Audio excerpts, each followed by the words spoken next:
What do I care for patriotism? My husband is my country. What is country to me if he be killed? Said a Southern woman to her husband. The Civil War was slowly but surely taking its toll on the American nation. Women were given responsibilities that they never dreamed of having. Working in the kitchen and watching the children became a thing of the past. If a woman wanted to survive, it was time to enter the man's world. Even though women were considered too frail to work in business, they continued to make a name for themselves. The jobs varied from the government to agricultural fieldwork and to working in factories. Whatever jobs were left were whatever jobs were taken. Some poor women followed their husbands, brothers, or fathers to camp, rather than face low-paying factory work. Slave women also found protection in camps.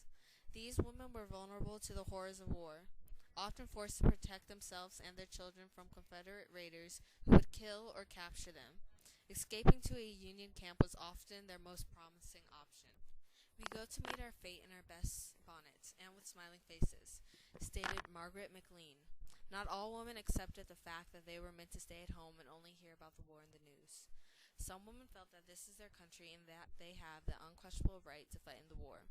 Women began to disguise themselves as men by taking masculine names, cutting their hair, deepening their voice, and changing their clothes. They either disguised themselves as men with unknown identities or dressed as the deceased. Women could easily get recruited in the army because a physical examination was not needed. Though women fighting in the war was forbidden by the Union and the Confederacy, over 400 women were fighting.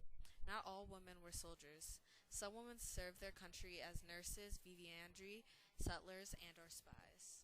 Nurses volunteered to serve, and they did not have a large medical background.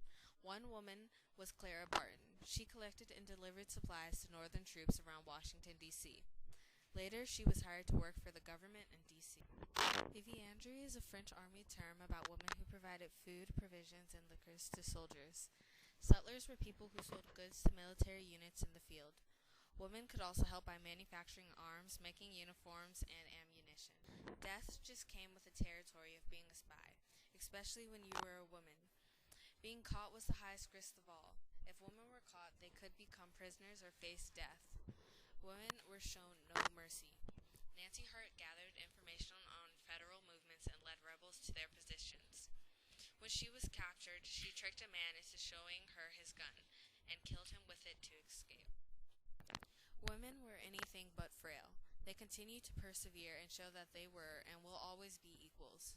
From factory workers to spies, soldiers to nurses, these women loved and believed in their country, and until the day that they died, they never stopped believing.